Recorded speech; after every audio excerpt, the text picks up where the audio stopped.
The child's scream shattered every window on the second floor. Not cracked, shattered. Glass exploded outward from the nursery in a spray of glittering shards that rained down on the courtyard below like razor-edged snow. 3 nursemaids came stumbling out of the room, one of them clutching her hand to her chest, the skin already blistering red where the child had touched her. The second was bleeding from her ears. The third simply collapsed in the hallway and didn't get up. That was the 4th nursemaid this month who had to be carried out. Inside the nursery, 3-year-old Nix Blackthorn sat in the center of a room that looked like a bomb had gone off. The curtains were shredded. The wallpaper had peeled away in long, curling strips. The wooden crib, the 3rd one they'd built for her, had cracked down the middle. And the child sat in the wreckage, tiny fists pressed against her eyes, sobbing with a sound that wasn't just crying. It was a frequency, a vibration that made the stone walls hum and the remaining glass in the window frames rattle in their settings. No one went back in. No one dared. The door stayed open. The hallway stayed empty. And Nix Blackthorn, daughter of the most powerful alpha in the Northern Territories, cried alone in a destroyed room because every living thing that touched her got hurt. They called her cursed. The elders said it openly now in council meetings, in whispered conversations that weren't whispered quietly enough. Born under a dead moon, carrying the black mark, punishment from the goddess for the sins of her bloodline. The curse manifested as energy, raw, uncontrollable, burning. Her skin radiated heat when she was distressed. Her voice carried frequencies that cracked bone and burst glass. Her emotions, the wild, unregulated emotions of a toddler, became weapons she couldn't control. Her father, Alpha Cale Blackthorn, had not entered the nursery in 4 months. Not because he didn't love her, because the last time he tried to hold his daughter, her power surge broke 3 of his ribs and left burn marks on his forearms that took 2 weeks to heal. He, the most feared alpha in 5 territories, a man who had killed challengers with his bare hands, who had united warring packs through sheer force of will, couldn't hold his own child without bleeding.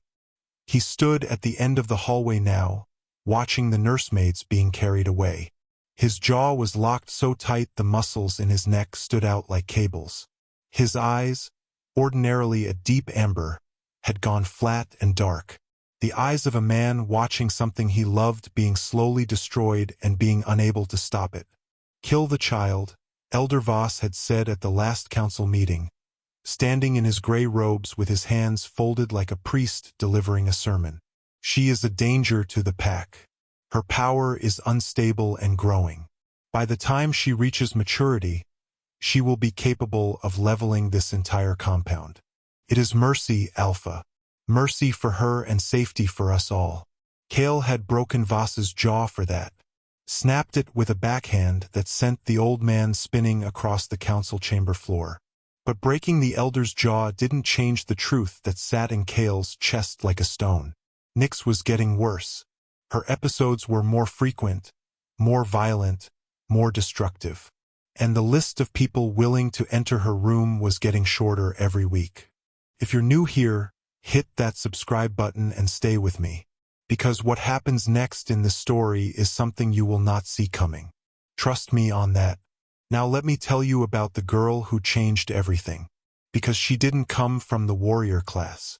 She didn't come from the healers or the elders or the noble families.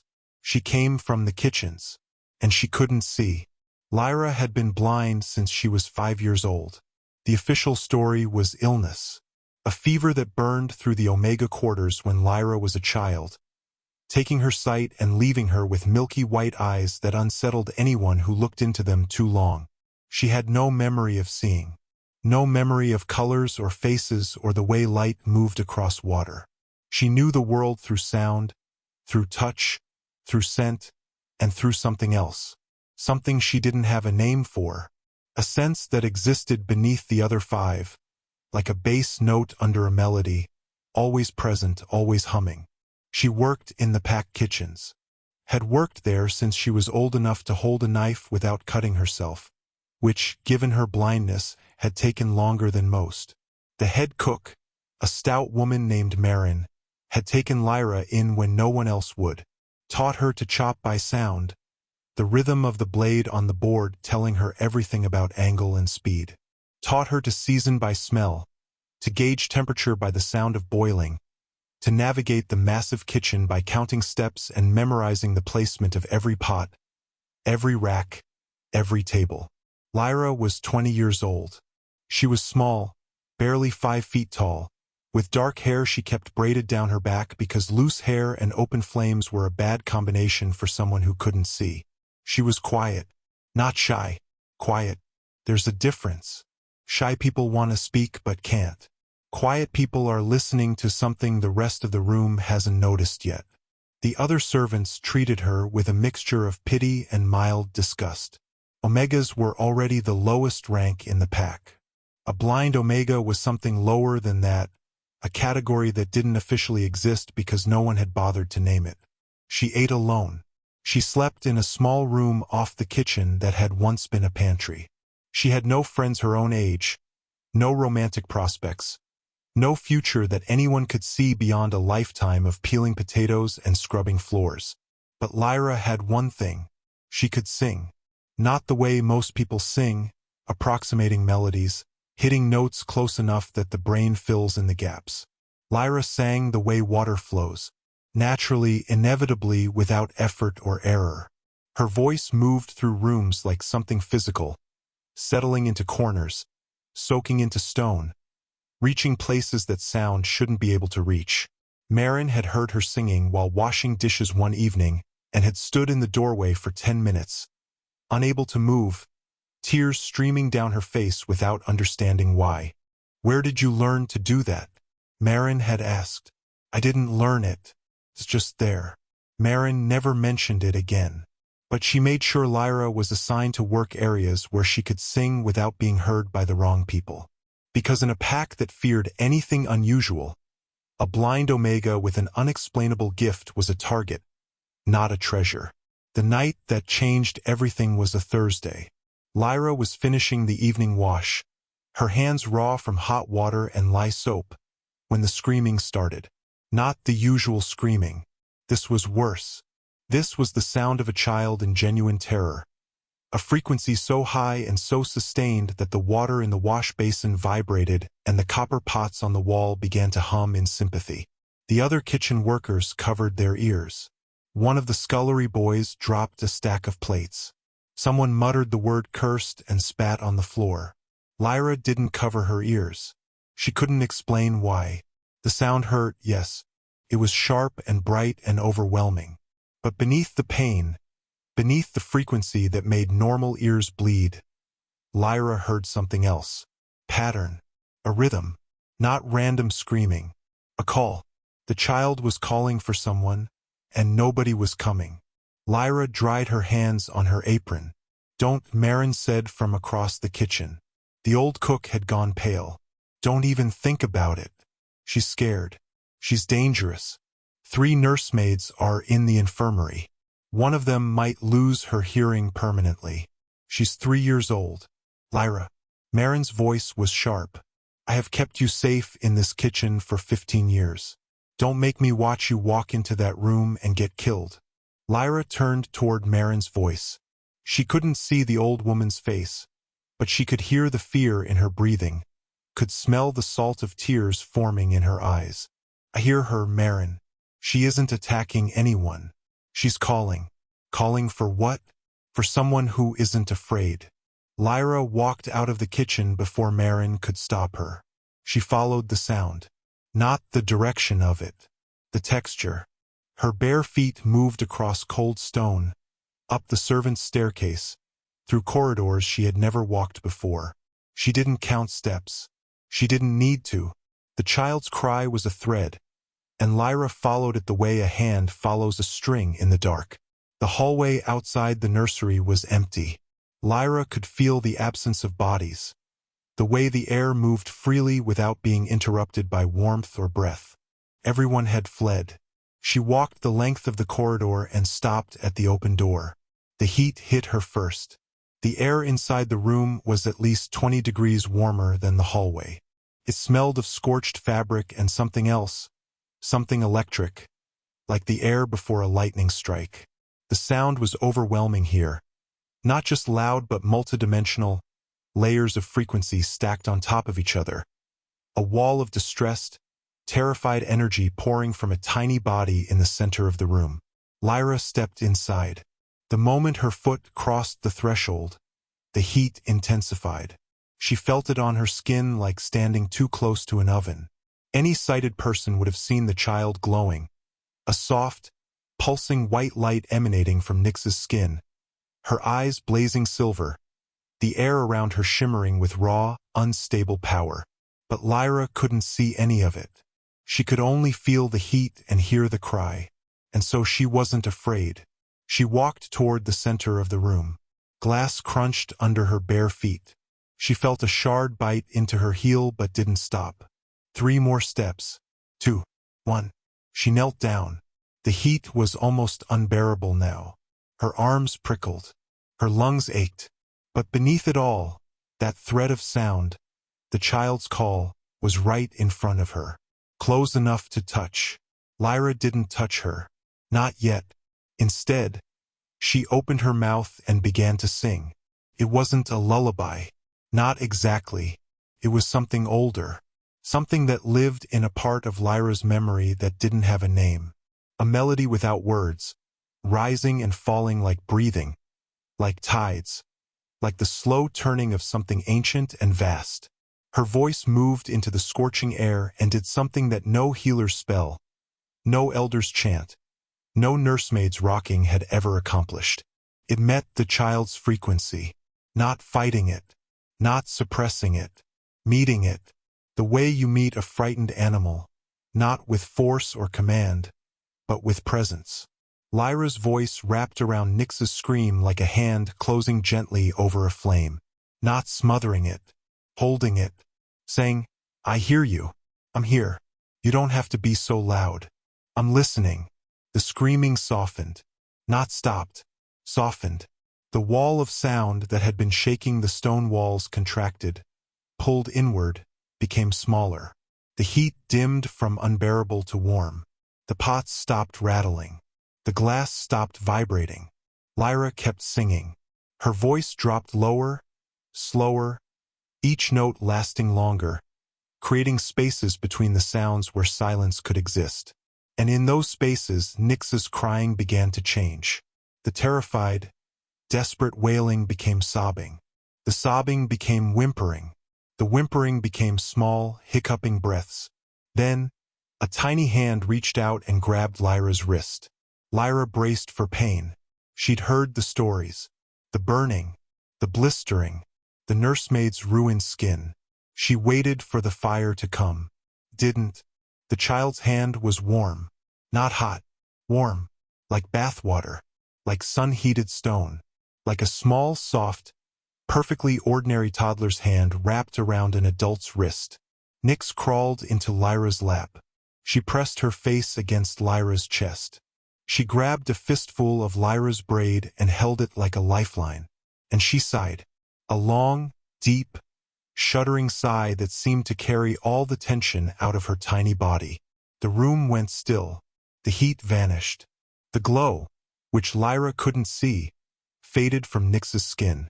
The electric charge in the air dissipated. And for the first time in her 3 years of life, Nyx Blackthorn fell asleep in someone's arms without hurting them.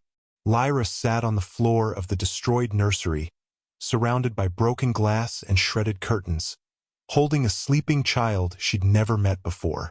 She ran her fingers gently over the girl's face. Small nose, round cheeks, long lashes that brushed against Lyra's thumb. A little mouth still wet with tears. "You poor thing," Lyra whispered. "You've been screaming for so long and nobody could hear what you were saying." She leaned back against the cracked wall and kept singing.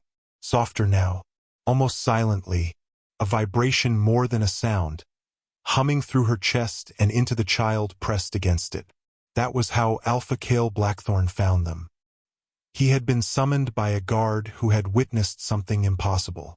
A kitchen servant, a blind Omega, walking into the cursed child's room during a full episode and not coming out injured. Not coming out at all. Cale had come running, expecting to find a body. Instead, he found this. A small woman sitting barefoot in the wreckage, her feet bleeding from glass cuts she didn't seem to notice. His daughter asleep on her chest with a piece on her face that he had never seen before. Not once. Not in 3 years of watching his child suffer. Cale stood in the doorway. His hands gripped the door frame so hard the wood cracked under his fingers. "Who are you?" His voice came out rougher than he intended. Hoarse, like a man who hadn't spoken in weeks. Lyra's head turned toward him. Her milky white eyes found his general direction but focused on nothing. "My name is Lyra. I work in the kitchens." "How did you do that?" I sang. People have sung to her before. Healers, elders.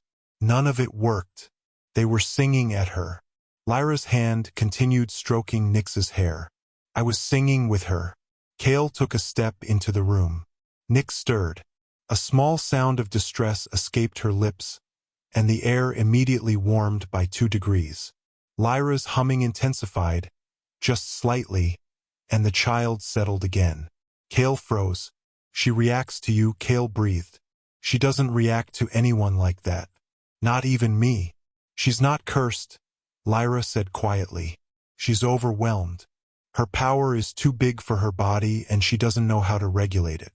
Every emotion becomes an explosion because nobody has taught her how to feel things at a lower volume. And you can teach her that? I can be with her while she learns." Cale stared at this blind Omega sitting in his daughter's destroyed nursery, speaking about his child with more understanding than every healer and elder in his territory combined.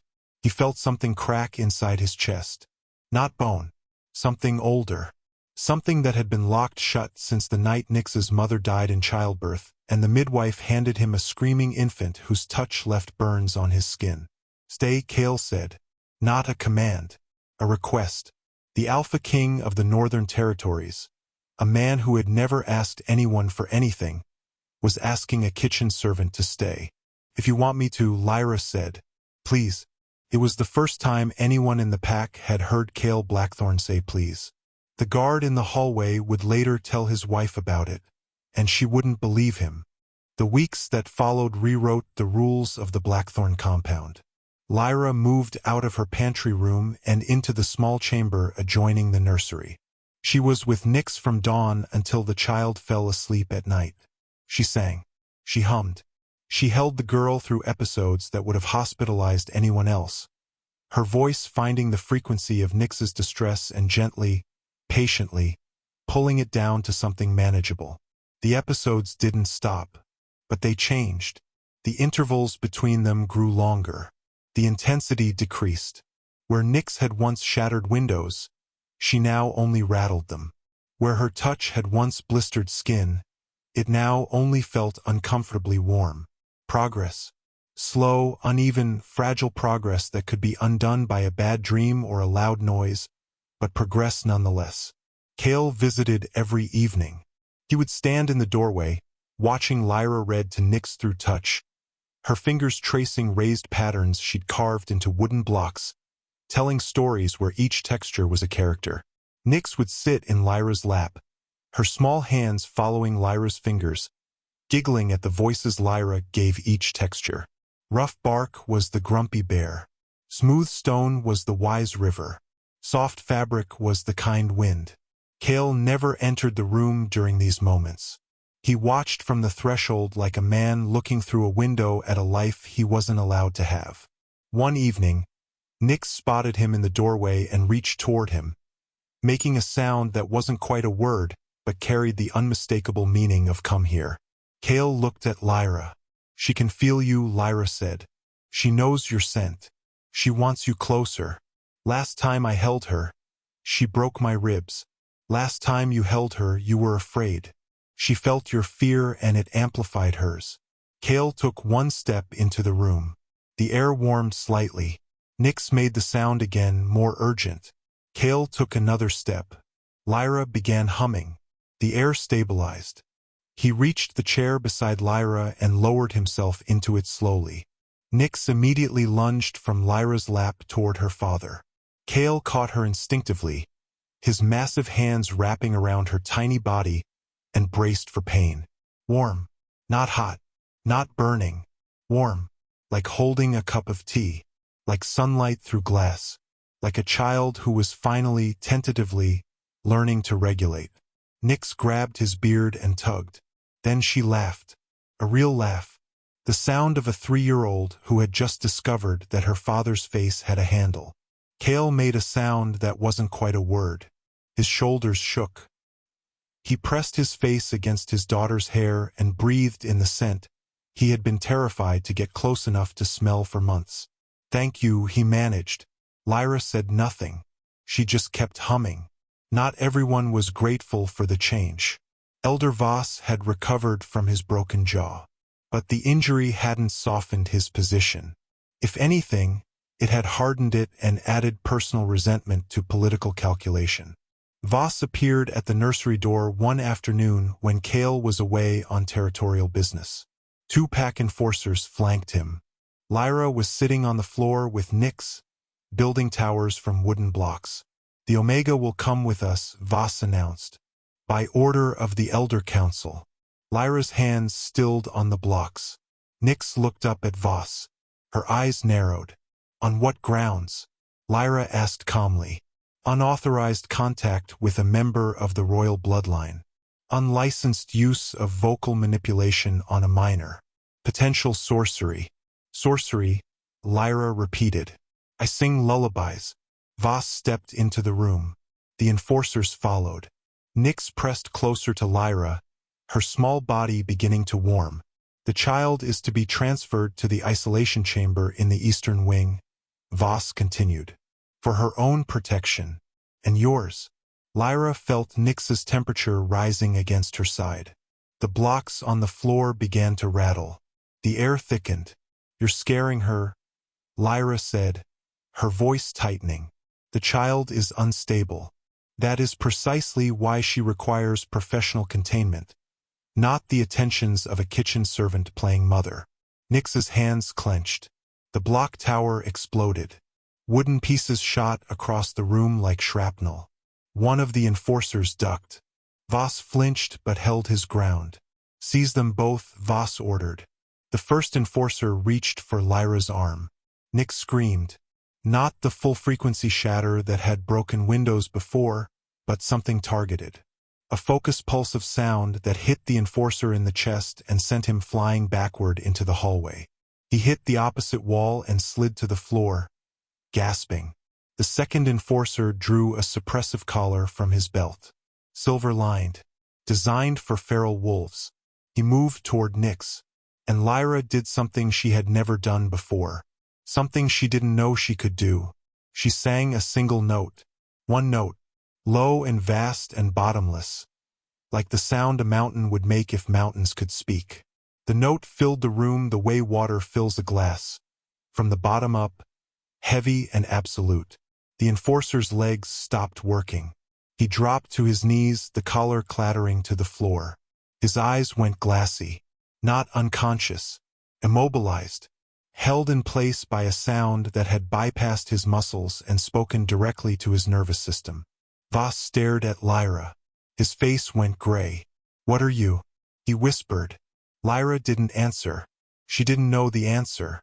She only knew that the note was still resonating inside her, vibrating in her bones, and that for the first time in her life, she didn't feel small. Nyx crawled into her lap and pressed her face against Lyra's chest. The child's temperature normalized instantly. Her breathing slowed. She wasn't afraid anymore, because the person holding her wasn't afraid. "Leave this room," Lyra said to Voss. Her voice was quiet, but it carried a weight that made the old elder take a step backward before he could stop himself. "This isn't over," Voss hissed. But he was already retreating. He grabbed the dazed enforcer and dragged him into the hallway. The door slammed behind them. Lyra sat in the silence, holding Nyx, trembling. What had she just done? Where had that sound come from? It had risen from a place inside her that she'd never accessed before. a deep well of power that felt ancient and familiar and completely terrifying. Nyx patted her cheek with one small, warm hand. "Pretty song," Nyx said. It was one of the few phrases the child could speak clearly. Lyra let out a shaking breath. "Not as pretty as you, little one." When Kale returned that evening and learned what had happened, the compound shook. Not metaphorically. His alpha rage was so intense that the ground literally trembled beneath the main hall. He summoned Voss to the council chamber. Voss came, flanked by 4 elders who shared his views. The confrontation was brief. "You entered my daughter's nursery without authorization," Kale said, his voice subsonic. "You attempted to seize a child under my protection. You threatened the woman who is the only person in this territory capable of managing my daughter's condition." "The child is a threat," Voss insisted, though his voice wavered. "And the Omega is wielding power that no Omega should possess." She immobilized an enforcer with her voice. "Alpha. That is not normal. That is not Omega behavior. She should be investigated." "Investigated," Kale repeated. "At minimum, she could be a plant. An operative from a rival pack. The blindness could be a cover." Kale walked slowly toward Voss. The other elders stepped back. Voss held his ground, but his scent betrayed him. He reeked of fear. Kale leaned down until his face was inches from the elders. "If you go near my daughter or Lyra again, I will not break your jaw," Kale whispered. "I will remove it." Voss left the council chamber alive but diminished. His authority, his influence, his decades of political maneuvering, all of it had been reduced to rubble by one sentence from an alpha who was done negotiating. But Voss was not the kind of man who accepted defeat. He was the kind who planned in the dark. And he wasn't alone. Kale's sister, Seraphine, had been listening from the gallery above the council chamber. Seraphine, who had spent 3 years positioning herself as Nyx's potential guardian. Seraphine, who had quietly been lobbying the council to have the child declared unfit and placed under elder supervision, which in practice meant under Seraphine's control. Seraphine, who saw a blind Kitchen Omega as the only obstacle between herself and control of the Blackthorn bloodline. She found Voss in the corridor after the confrontation. "The Omega has to go," Seraphine said simply. Voss touched his still-aching jaw. "Agreed. But your brother will kill anyone who touches her." "Then we don't touch her," Seraphine said, a thin smile crossing her perfect features. "We touch what she loves." The plan struck 3 weeks later. Lyra was in the nursery with Nyx, working through a new exercise. Lyra would hum at a specific frequency, and Nyx would try to match it without letting her power spike. It was delicate work, like teaching a child to whisper when their natural volume was a shout. But Nyx was getting better. Her control was growing. She could now match Lyra's hum for almost 30 seconds before the energy surged. A maid entered with Nyx's evening milk. Lyra didn't recognize the scent. It wasn't the usual maid. The maid set the cup on the table and left. Nyx reached for it. "Wait," Lyra said. She picked up the cup, sniffed it. Beneath the warm milk, beneath the honey that was always added, there was something else. Faint, bitter, almost invisible under the sweetness. Lyra's blood went cold. "Nyx, don't drink this."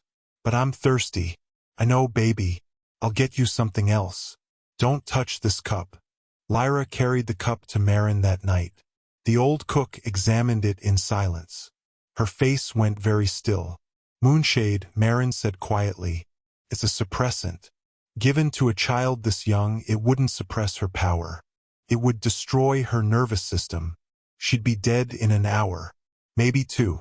Lyra's hands shook so hard she had to set them flat on the table to stop them. Someone tried to kill her. Someone tried to make it look like one of her episodes killed her. Marin corrected. A child who dies from moonshade poisoning presents the same symptoms as a catastrophic power overload. Internal hemorrhaging. Neural collapse. If you hadn't smelled it, no one would ever have known. Lyra went to Kale. She told him everything. She placed the cup on his desk. and she watched his face change. Not with her eyes, with her other sense. She felt the rage build inside him like a pressure wave, felt the air in the room compress, felt the alpha power roll off him in waves that made her skin prickle. Who? Cale said. One word. A continent of violence packed into 3 letters. The maid who brought it wasn't from the regular staff. I didn't recognize her scent. But the moonshade itself. Lyra hesitated. Merrin says there are only 2 sources in the territory. The healer's stores and the elder's private apothecary. Cale stood up. His chair hit the wall behind him. That night, Cale's enforcers raided Voss's chambers and Seraphine's quarters simultaneously. In Voss's apothecary, they found moonshade with a portion recently removed that matched the concentration in the milk. In Seraphine's quarters, they found correspondence, letters between Seraphine and 3 neighboring alphas, offering territorial concessions in exchange for political support to remove Cale from power and install Seraphine as regent over Nyx. Seraphine was dragged to the Great Hall in her nightgown. Voss was brought in chains. The entire pack was summoned. Cale stood on the dais, holding the letters in one hand and the cup of poisoned milk in the other. My sister, Cale said, his voice filling the hall without effort. My own blood, conspired with Elder Voss to murder my daughter and seize control of this pack. Seraphine thrashed against the enforcers holding her. Lies. That Omega has bewitched you, brother. She's not what she seems. Ask her where her power comes from. Ask her why a blind Omega can do things that no Omega in history has ever done. She's the threat, not me. Cale looked at Lyra, who stood near the back of the hall, holding Nyx against her chest. The child was calm. The child was always calm when Lyra held her.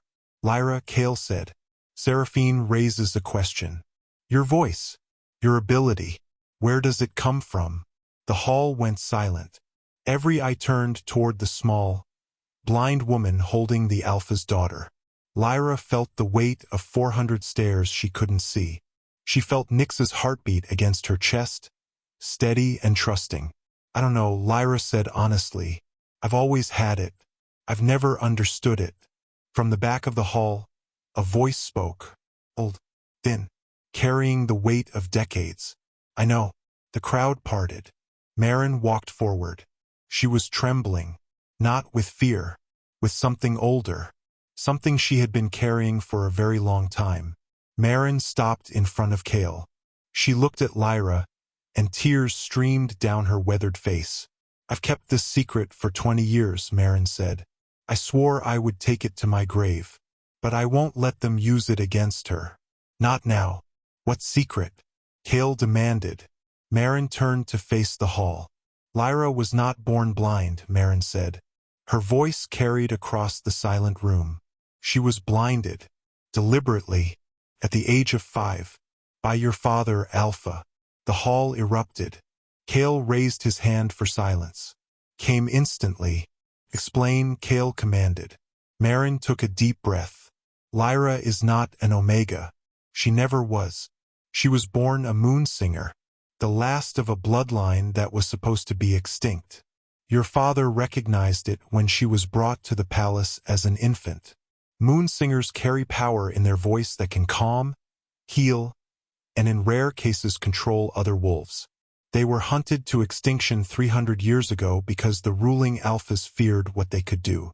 Merrin looked at Lyra, her face crumbling with guilt. Your father didn't kill her. I begged him not to. Instead, he had the healer blind her, believing that severing her sight would sever her connection to the Moonsinger bloodline. Didn't. It only buried it, made it dormant, made it invisible. Merrin's voice broke, until she needed it, until a child screamed so loudly that nothing else could reach her. And Lyra's power woke up. The silence in the hall was absolute. Lyra stood perfectly still. The child in her arms was sleeping. Lyra's white eyes stared at nothing, but tears tracked down her cheeks. You knew, Lyra whispered. All these years. You knew what I was. You knew what they did to me. And you said nothing. Merrin fell to her knees. I was trying to protect you. If anyone had known what you were, they would have killed you. I kept you hidden, kept you safe, kept you small so no one would look too closely. You kept me in a pantry, Lyra said. Her voice was steady, but something underneath it vibrated with a power that made the torches on the walls flicker. You kept me scrubbing pots and sleeping on a mat while I could have known. I'm sorry, Marin sobbed. I'm sorry, child. I did what I thought was right. Lyra stood there for a long time. The hall waited. Cale waited. Even Seraphine, still held by enforcers, was silent. Then Nyx stirred in Lyra's arms. She opened her eyes, looked up at Lyra's tear-streaked face, and touched her cheek with one small, warm hand. Don't be sad, Nyx mumbled, half asleep. I hear you. Lyra closed her eyes. She pressed her lips to Nyx's forehead. And when she looked up again, when she turned her blind eyes toward the hall full of wolves who had never seen her, never valued her, never known what lived inside the quiet girl in the kitchen, her voice carried a resonance that made every wolf in the room lower their head. I am not an Omega, Lyra said. I am not a servant. I am not a curse or a secret or a problem to be managed. She looked toward Cale. Not at him. Through him. I am the reason your daughter is alive. I am the reason she sleeps. I am the reason she will grow up whole instead of being locked in an isolation chamber or poisoned in her own nursery by the people who were supposed to protect her. Lyra stepped forward. The crowd parted. My name is Lyra. I am a moon singer, the last of my kind. And if anyone in this room ever threatens this child again, I will sing a note so deep that your wolves will forget how to shift and your bones will forget how to hold you upright. She turned to Seraphine. Starting with you. Seraphine's face went white. Cale stepped down from the dais. He crossed the hall.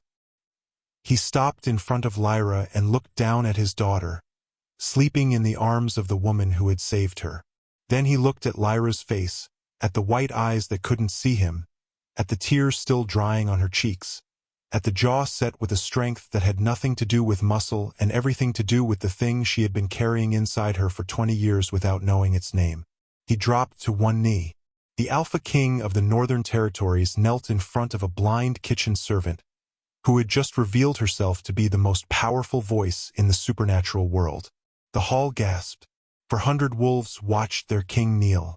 Warriors who had followed Cale into battle. Elders who had served his family for generations. Servants who had never once seen the Alpha lower himself to anyone. Every single one of them stood frozen, watching something that would be talked about for centuries. Nyx stirred in Lyra's arms. She opened one sleepy eye, saw her father on his knees and frowned. Daddy's on the floor, she mumbled. Yes, he is, Lyra whispered. Is he broken? No, baby. He's just learning something new. I failed you, Cale said, his voice raw. My father took your sight. My pack took your dignity. My household fed you scraps and gave you a closet to sleep in while you carried the last flame of a bloodline that once protected all of us. I was too blind to see what was right in front of me. You were looking, Lyra said softly. You just couldn't hear. Cale looked up at her. Can you forgive me? Lyra was quiet for a moment. Then the corner of her mouth lifted. Slightly, almost imperceptibly. Ask me again after you deal with your sister. Cale rose. He turned to Seraphine. The look on his face was the look of a man who had found clarity after years of fog. For conspiracy to murder a child of the Blackthorn bloodline, Cale announced, his voice filling the hall. For treason against the Alpha. For attempted poisoning of a minor. Seraphine Blackthorn is stripped of her name, her rank, and her claim to this pack. She is banished. Permanently. Seraphine screamed. She cursed. She threatened. She was dragged from the hall with her fingernails leaving grooves in the stone floor. Elder Voss received the same sentence. His jaw, newly healed, trembled as he was led away in chains. The hall was quiet after they were gone. The kind of quiet that follows a storm, exhausted but clean. Cale turned back to Lyra. She was swaying slightly, the weight of the evening finally catching up to her. Nyx was still asleep, oblivious to the revolution that had just happened around her. "You need rest," Kale said. "I need a room that isn't a pantry," Lyra corrected. Kale almost smiled. "You'll have the queen's chambers." "I'm not a queen." "No," Kale said. "You're something the pack hasn't had in 300 years. Something we thought was gone forever. And I will spend the rest of my life making sure you never have to hide it again." Lyra tilted her head. "That sounds exhausting for you." "I'm an alpha. We don't get tired. You got your ribs broken by a toddler." Kale opened his mouth, closed it, looked at his sleeping daughter, looked at the blind woman holding her. "Fair point," he said. 6 months later, the Blackthorn compound looked different. The nursery had been rebuilt, not with stone walls and barred windows, but with open spaces and soft surfaces designed for a child who was learning to control power that most adults couldn't comprehend. A music room adjoined it, filled with instruments that Lyra was teaching Nyx to play. Drums for when the anger needed somewhere to go. A small harp for the quiet evenings. Wind chimes that Nyx could vibrate with her voice at different frequencies, each one producing a different note, turning her power from a weapon into an instrument. The child's control had improved dramatically. She could now regulate her energy through sound, channeling it into music instead of explosions. She still had bad days. She was still 3, nearly 4 now, and 3-year-olds have emotions the size of oceans in bodies the size of puddles. But the bad days no longer destroyed rooms. They produced off-key melodies that made the windows rattle gently and the dogs in the courtyard howl along. The servants had stopped calling her cursed. They called her the little maestro now. Nyx liked that. She would strut through the hallways humming to herself, making the torches flicker in time with her footsteps, grinning at anyone who noticed. Lyra's own power had continued to evolve. She had discovered that her voice could do more than calm. She could sense emotions through sound, reading the vibrations that living bodies produce the way a musician reads sheet music. She knew when Nyx was upset before the child made a sound. She knew when Kale was standing in the doorway before his scent reached her. She knew things that no one told her, felt truths that people tried to hide, heard the frequency of lies and recognized them as easily as a wrong note in a familiar song. Scholars from 3 territories had come to study her. They brought ancient texts about the moon singers, histories that had been preserved in libraries no one had opened in centuries. Lyra listened as they read to her about her ancestors. Women who could sing storms to sleep. Women who could harmonize with the earth itself, calming earthquakes, soothing volcanic eruptions, bringing peace to places where violence had festered for generations. Women who had been hunted and killed because the alphas of old understood that a voice powerful enough to create peace was also powerful enough to end war. And in a world built on the power of war, peace was the most dangerous weapon of all. Kale and Lyra existed in an orbit that neither of them had named yet. He came to the music room every evening. He sat in the chair by the door. He listened. Sometimes he fell asleep there. Lyra pretended not to notice.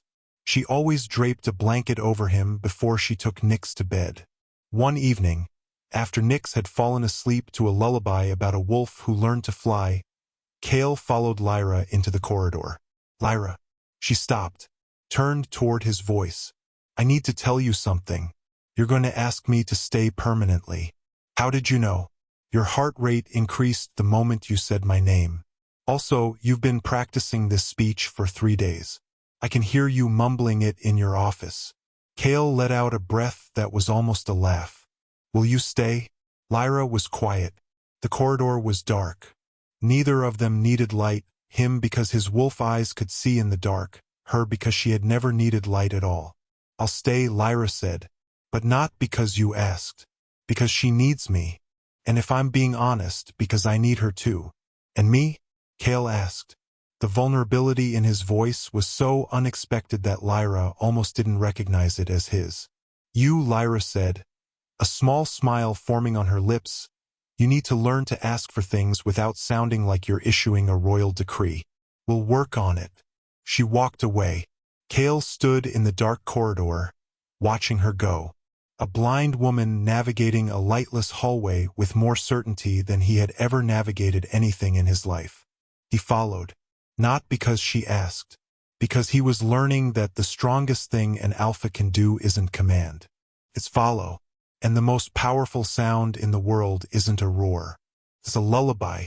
Dear viewers, that's the story of Lyra and Nyx, a blind Omega who turned out to be the last of an ancient bloodline. A cursed child who was never cursed at all, just too powerful for anyone to hold. And an alpha king who had to lose everything, his pride, his certainty, his control, before he could hear the one voice that could save his daughter. What do you think? Should Kale have punished Maren for keeping the secret? Or did she do the right thing protecting Lyra all those years? And do you think Lyra's power will keep growing? I have a feeling the Moon Singer hasn't shown us everything yet. Comment Moon Singer if you made it to the end. Smash that like button if the story hit you in the feels. And subscribe if you want to see more long-form stories like this one. I'll see you in the next one.